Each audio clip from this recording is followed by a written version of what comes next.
Assalamualaikum warahmatullahi wabarakatuh.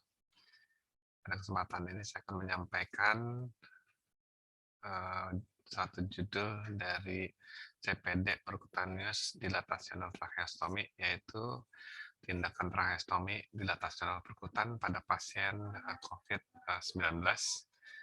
Kita tahu bahwa untuk kasus COVID ini merupakan suatu situasi pandemi di dunia dengan lebih dari 2,4 juta kasus. Dan 10-15%-nya pasien COVID ini mengalami gagal nafas dan membutuhkan ventilasi mekanis dan mempunyai resiko terjadinya prolong airway intubation dan dengan angka kematian 50-67%. Apakah karena kegagalan napas yang berat pada saat awal atau merupakan suatu proses berlanjut dari situasi di mana COVID ini juga menekan sistem kekebalan tubuh sehingga menyebabkan suatu situasi sepsis dan ARDS berat di fase kedua dari kegawatannya. Pada situasi ini kita sama-sama tahu bahwa tracheostomi memberikan suatu keuntungan pada pasien, dia bisa memudahkan untuk melakukan suatu proses weaning, di mana berbagai literatur menyebutkan bahwa tracheostomi ini dua hal bisa menyebabkan berkurangnya masa penggunaan ventilasi mekanis. Sehingga pemikiran bahwa tindakan tracheostomi pada kasus ini juga akan membuat situasi khususnya mengurangi resiko terjadinya satu kegawatan dari sistem pernafasan akibat sepsis akibat penggunaan ventilasi mekanis jangka lama. Sementara tindakan tracheostomi ini merupakan suatu tindakan yang beresiko aerosol dengan resiko pada tenaga kesehatan, sehingga pada beberapa literasi menyebutkan bahwa kita perlu menunda tindakan ini khususnya pada pasien COVID-19 yang memiliki pemeriksaan positif swab-nya atau diduga sebagai pasien COVID.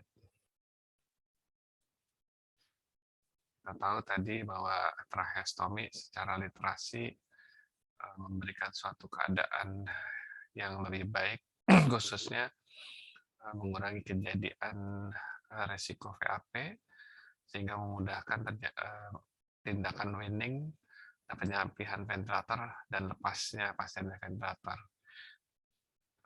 Dengan mengurangi resiko reintubasi yang juga memberikan resiko peningkatan morbiditas dan mortalitas akibat kegagalan dari proses ekstubasinya. Sedangkan kalau dengan menggunakan tracheostomi, kalau kita melepaskan sebentar sampai kita nilai untuk spontaneous breathing trial, apabila gagal dengan mudah kita bisa menyambungkan pasien dengan ventilator. Jadi pada prinsipnya rekomendasi beberapa kolegial dari panduan-panduan literasi menyebutkan bahwa sebaiknya dia dilakukan setelah hari ke-21 penggunaan ventilasi mekanis pada pasien-pasien COVID. Pertanyaannya, dia di fase mana itu pada kasus COVID? Sementara kalau di kasus COVID itu bisa dibilang bahwa mungkin virusnya sudah sembuh, sudah tidak beresiko untuk menularkan kepada tenaga medis. Tapi penggunaan ventilator yang lama ini, di mana juga disertai dengan adanya depresi dari sistem kekebalan tubuh dari infeksi COVID ini sendiri menambah resiko kejadian pneumonia akibat penggunaan ventilator yang lama. Khususnya juga ini adanya suatu kontak dari daerah oral dengan paru-paru langsung dengan perantara dari kanal ETT. Sementara, diharapkan dengan tindakan tracheostomi dia bisa mengurangi resiko khususnya infeksi dari daerah oral. Ini, beberapa literatur yang menyebutkan bahwa sebenarnya, pasien, yang dilakukan tracheostomi itu memiliki masa, lama di ICU lebih rendah dan khususnya, kalau kita lakukan tracheostomi dini itu, bisa dilakukan dengan aman pada pasien-pasien COVID-19. Jadi perhatian khususnya, eee, keamanan pada pada tenaga kesehatan yang melakukan tindakan tracheostomi ini menjadi satu perhatian. Jadi beberapa teknik, dilakukan untuk mengurangi, transmisi, COVID-19 pada, eee, tenaga kesehatan itu ditemukan ya, beberapa teknik di mana, pada prinsipnya kita bilang bahwa kita, bisa membuat suatu protokol yang aman bagaimana melakukan tindakan tracheostomi, pada pasien COVID. Sehingga, dengan kita mengetahui bahwa adanya berbagai keuntungan, kita melakukan tracheostomi dini pada kasus-kasus pasien yang, menjalani bantuan ventilasi mekanis, kita bisa lakukan tracheostomi dini juga pada pasien-pasien dengan COVID-19. Apakah itu untuk mempercepat proses weaning, yang artinya juga mengurangi resiko penggunaan ventilator, dan juga mengurangi secara tidak langsung resiko berkembangnya infeksi pada paru pada kuman-kuman daerah oral akibat penggunaan kanal ETT, endotracheal tube. Dengan penggunaan SPO, kita akan punya panduan. Yang paling penting adalah kita punya panduan.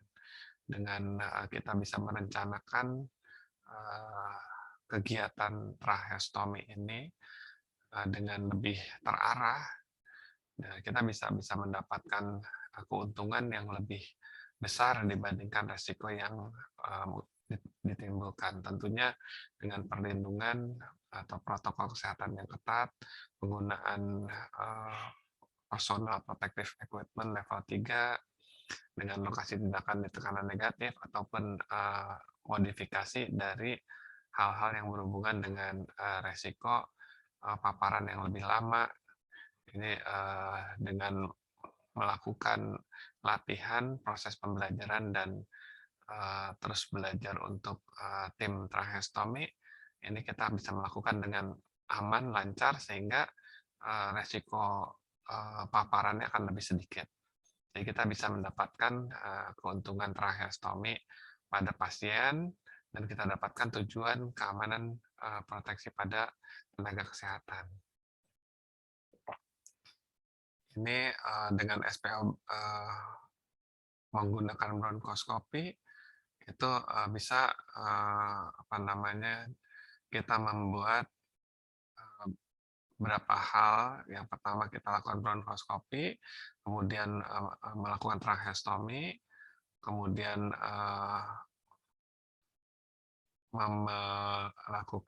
mengoperasikan ventilator setelah memberikan medikasi. Jadi kita akan memberikan suatu situasi di mana ventilator akan sempat diberhentikan, ya, diberhentikan selama kanal tracheostomi dipasang. Jadi dengan ventilator diberhentikan pada standby mode, kemudian kita sudah yakin bahwa akses ke trachea pasti masuk, ya, kita deflasi ETT, kemudian ditarik sampai di atas sedikit dari daerah dipasangnya kanal tracheostomi, kemudian langsung dilakukan PDT.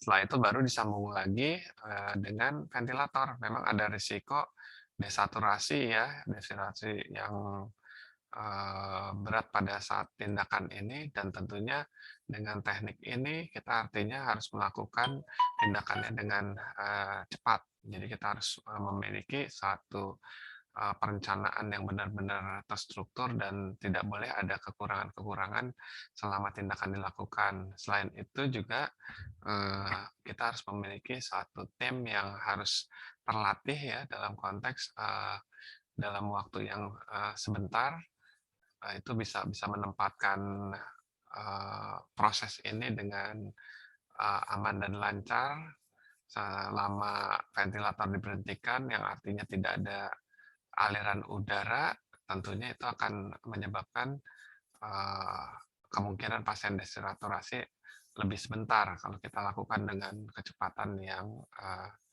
secepatnya dari kemampuan tim itu melakukan. Ini jadi dia pasang, apa namanya, bronkoskop di, sebelahnya, kita dapat tahu bahwa terpasang baru, apa namanya, yakin bahwa di lumen trachea kita lakukan dengan panduan bronkoskopi.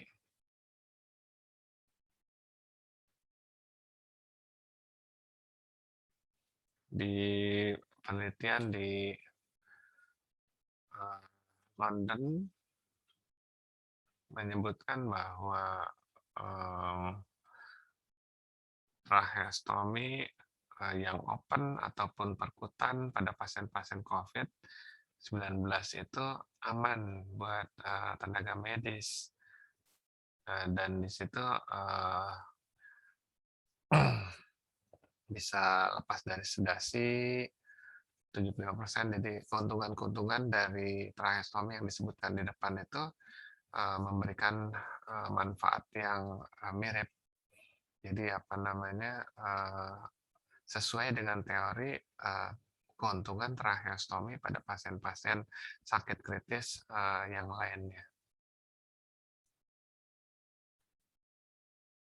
Yang paling penting adalah kita harus, mempersiapkan segalanya dengan baik, eee, kemudian, kita harus punya panduan untuk pelaksanaannya, sehingga sekali lagi kita dari mulai perencanaan, pemilihan pasien, kemudian selama, tindakan dilakukan, ataupun, pasca tindakan, itu kita bisa melakukan sesuai rencana atau panduan, sehingga kita bisa melakukan kegiatannya dengan, waktu yang sesingkat-singkatnya, sehingga bisa mengurangi paparan dan pada prinsipnya tercipta suatu kondisi yang kondusif, aman bagi, tenaga kesehatan. Ini salah satu contoh sekali lagi SPO penting banget untuk, tindakan tim kita untuk melakukan, tracheostomy pada pasien COVID, ya. Ini beberapa literatur, prinsipnya, tracheostomy apakah itu open, apakah itu perkutan, itu, disebutkan oleh beberapa literatur aman dan efektif untuk pasien COVID dan aman, bagi tenaga kesehatan yang bertugas, yang melakukan tindakan.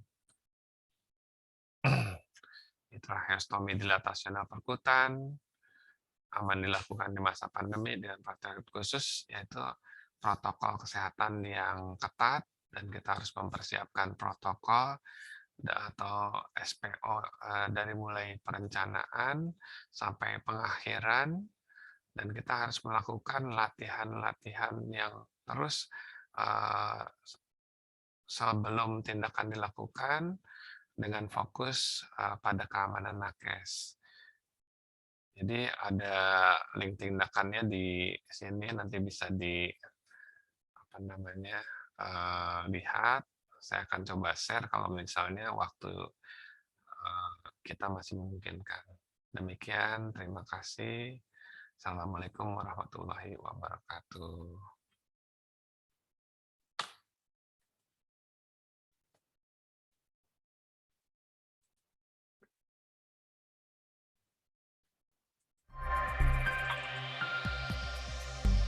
adalah video tentang tracheostomidiatas yang berkutan. Saya sampaikan kita akan melakukan tracheostomi dilatasi yang berkutan dengan sistem yang khusus pada masa pandemi keamanan dari pelaksanaan tindakan. Yang pertama kita harus memakai APD yang benar supaya kita terjaga keamanannya. Mengenai pelaksanaan waktu disebutkan 21 hari setelah dengan ventilasi mekanik. Pertimbangannya adalah dianggap bahwa virus sudah selesai ada setelah 21 hari.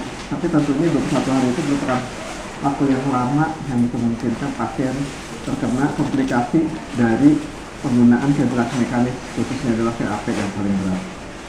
Semoga dengan perlindungan nakes yang baik, APD yang bagus, kita bisa melaksanakan tindakan ini aman buat para nakes dan bermanfaat bagi pasien.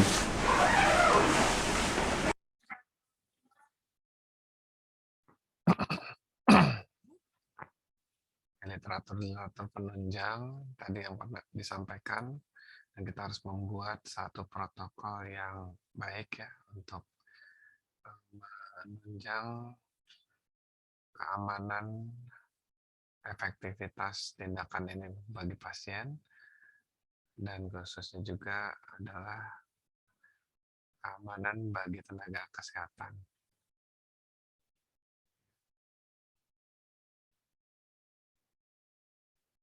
APD level 3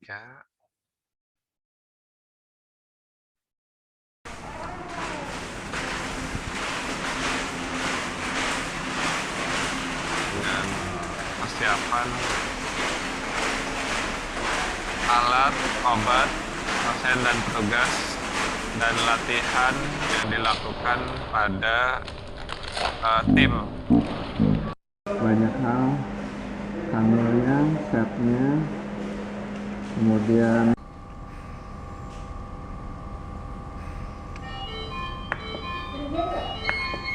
binatang, ini binatang. Apa itu? Agen. Agen. Ada. Nah, gitu. Ada. Dari. Ya, maksudnya ada ngeblur ya? Enggak fokus. Fokus sih. Terlalu dekat ya.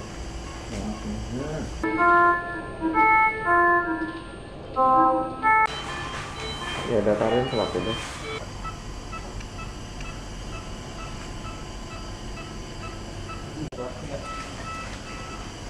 Masukin lagi dalam, terus? Oke, sip. Udah cukup. Ya.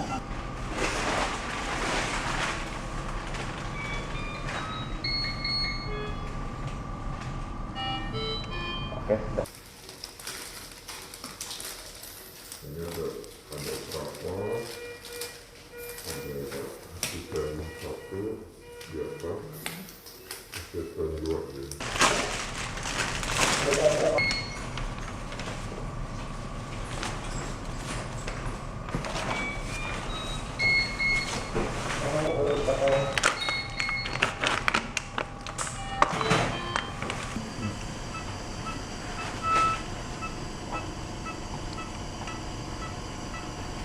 Kalau tangan saya nggak.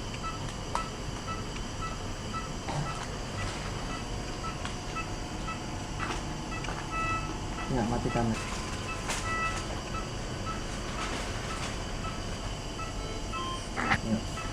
Ada ini ya, ada apa? Ada bayangan. Ini harus dilihat yang pertama. Nah. Udah lah. Ya udah. Sampai. Bayangan. Mungkin.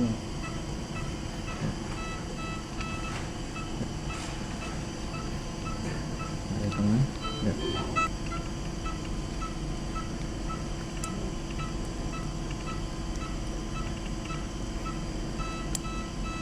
Siap. Siap narik episode.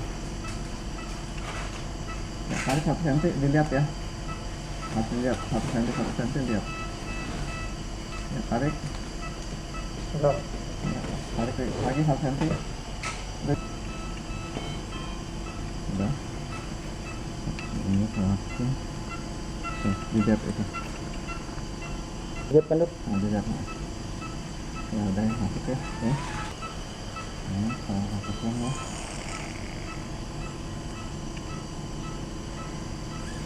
Pegang tangan kiri. Tangan kiri. Pegang tangan kiri gitu ya. Siap. Ini saya cabut. Kelihatan ya. Kelihatan ya. Kelihatan. Oke, depth lagi. Udah. Oke, ini depth lagi. Oke. Ya.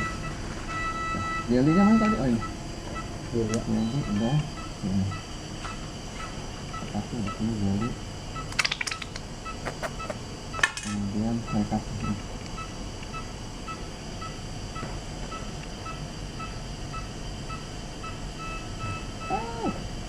Kita ya oke lepas.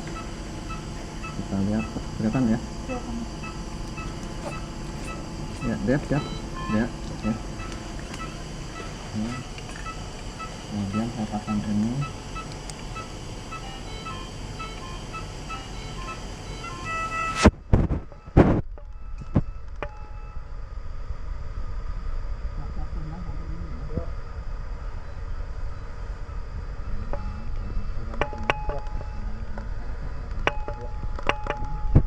Ya Dok. Tangannya awas, tangannya awas.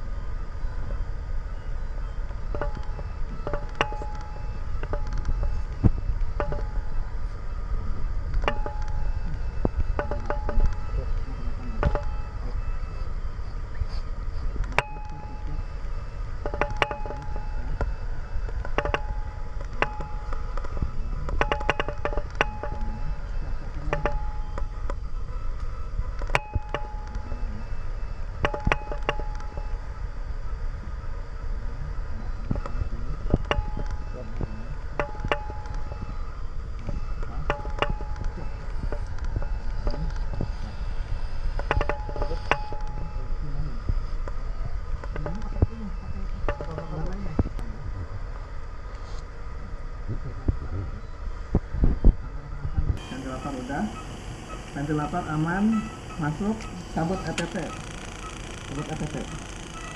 Oke, sip. Saturasi nggak Dok? Allahu Akbar, Allahu Akbar. La ilaha illallah. Mandi 2 kali Dok. Oh, 3 kali hari ini. 4 kali mungkin. Kalau ke B juga masuk. Kalau hari ini ke B masuk dari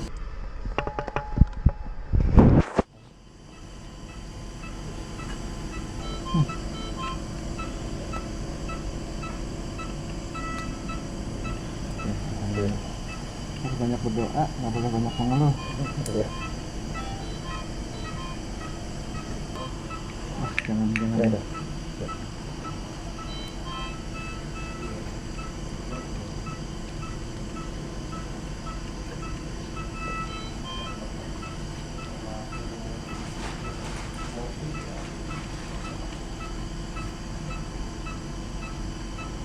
Ini punya CKD ya Bu ini?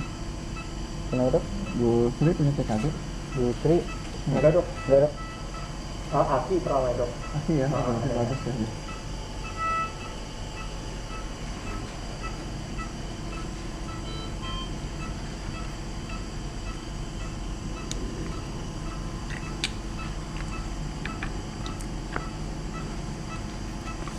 Ya sudah. Lepas.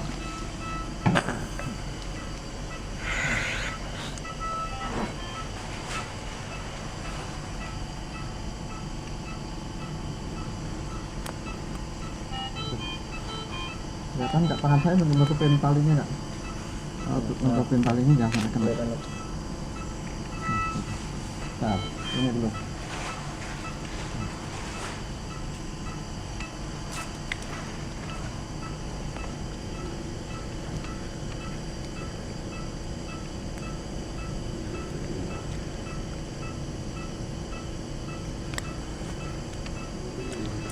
Ya, angkat kepala.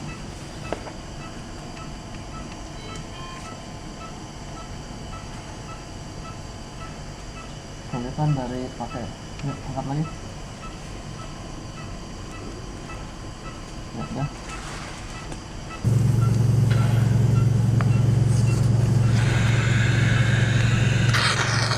Ya, tutup lagi.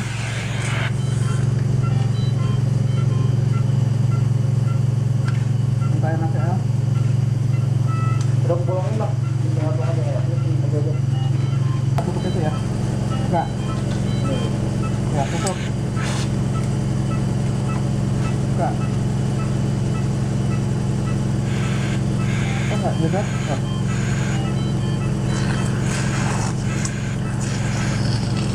Tutup.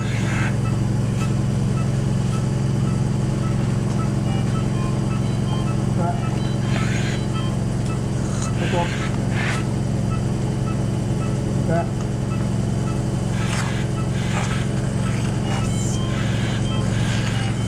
Tutup. Buka. Tutup.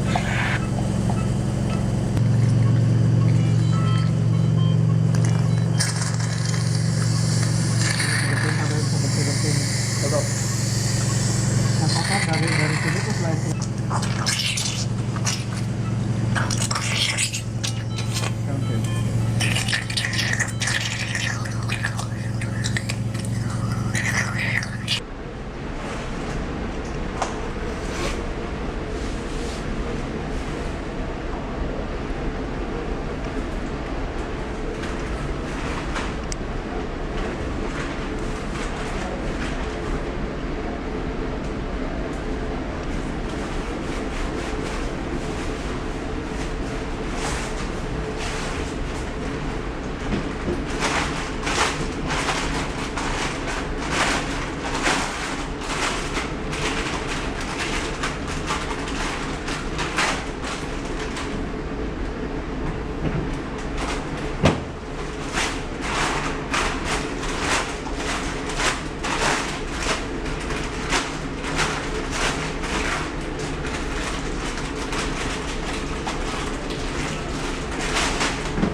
Setelah ini kita mandi, tapi di ini juga ada mandi sauna.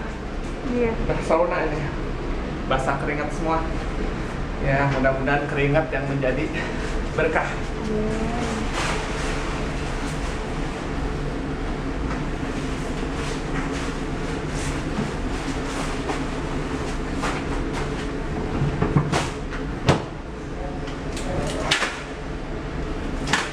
Nah kita masuk ke daerah sana untuk melepas. Dan ini jadi daerah yang lebih bersih sebelum ke kamar mandi dan mandi. Ya. Ini lepas barat di sini di daerah yang bersih sebelum kita mandi ke kamar mandi. Ini basah banget. Iya dok. Apa namanya? Mandi sebelum mandi. Oke, kasih.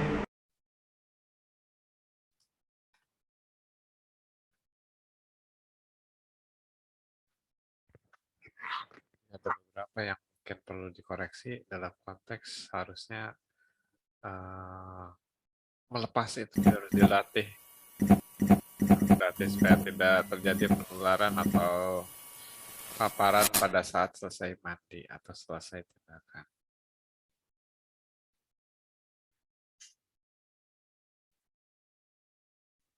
Demikian penyampaiannya, mudah-mudahan bermanfaat buat kita semua. Assalamualaikum warahmatullahi wabarakatuh.